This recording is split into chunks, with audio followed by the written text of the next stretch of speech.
ఇంతవరకు మాట్లాడినటువంటి మహాసేన అధ్యక్షుడు రాజేష్ గారు ఇప్పటి నుంచి తెలుగుదేశం పార్టీ నాయకుడు రాజేష్ గారు అవుతారు. ఇప్పటి నుంచి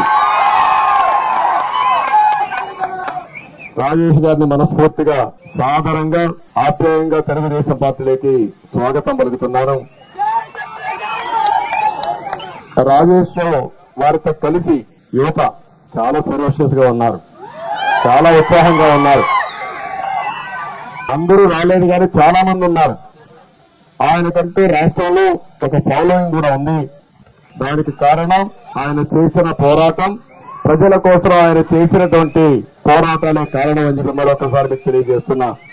నేను చూశాను ఈరోజు రాజేష్ గారు పార్టీలో చేరిన సందర్భంగా రాష్ట్రంలో ఉండి అందరికీ అపీల్ చేస్తున్నా. కొంతమంది మేధావులు ఉన్నారు ఈ రాష్ట్రంలో, ఎక్కడో దాంకున్నారు మేధావులంతా. ఏం జరుగుతుందో చూడలేకపోతున్నారు.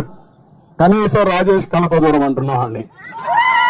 ఎవరు అన్యాయం చేశారు, ఎవరు న్యాయం చేశారో రాష్ట్రం మొత్తం చర్చ జరగాల్సిన అవసరం ఉంది. ఆ చర్చ జరగాలంటే దళిత నాయకుల ముందు ఉండాలి, దళిత యువత ముందు ఉండాలి. నాయకులున్న సైన్యం మీరే పోరాటానికి ముందొస్తారు. ఇప్పుడు మళ్ళీ ఒకసారి గట్టిగా చప్పట్లు కొట్టి మీరు కూడా హర్షాన్ని తెలియజేయండి. మహాసేన రాజేష్ గారిని ఆదరంగా మనస్ఫూర్తిగా తెలుగుదేశం పార్టీలోకి స్వాగతం పలుకుతున్నా. వారినే కాకుండా వారితో వచ్చి కార్యకర్తలు, ఇక్కడుండే కార్యకర్తలే కాకుండా రాష్ట్రంలో ఉండే కార్యకర్తల్ని, ఆయన అభిమానుల్ని మొత్తాన్ని, ఈ మహాసేనని తెలుగుదేశం పార్టీకి స్వాగతం పలుకుతున్నానని చెప్పి కూడా నేను తెలియజేసుకుంటూ, ఆయన కూడా ఎన్ని ఇబ్బందులు పెట్టాలో అన్ని ఇబ్బందులు పెట్టాడు ఈ సైకో. ఆయన కూడా లేపేయాలని చూశాడు ఈ సైకో.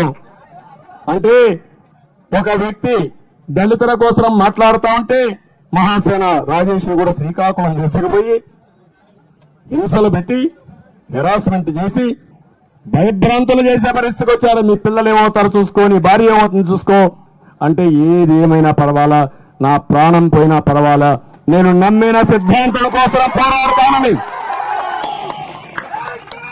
ధైర్యంగా ముందుకొచ్చిన వ్యక్తి రాజేష్. ఇప్పుడు చెప్తున్నా, రాజేష్ ఒక వ్యక్తి కాదు, తెలుగుదేశం పార్టీ ఒక వ్యవస్థ సహకరిస్తుంది.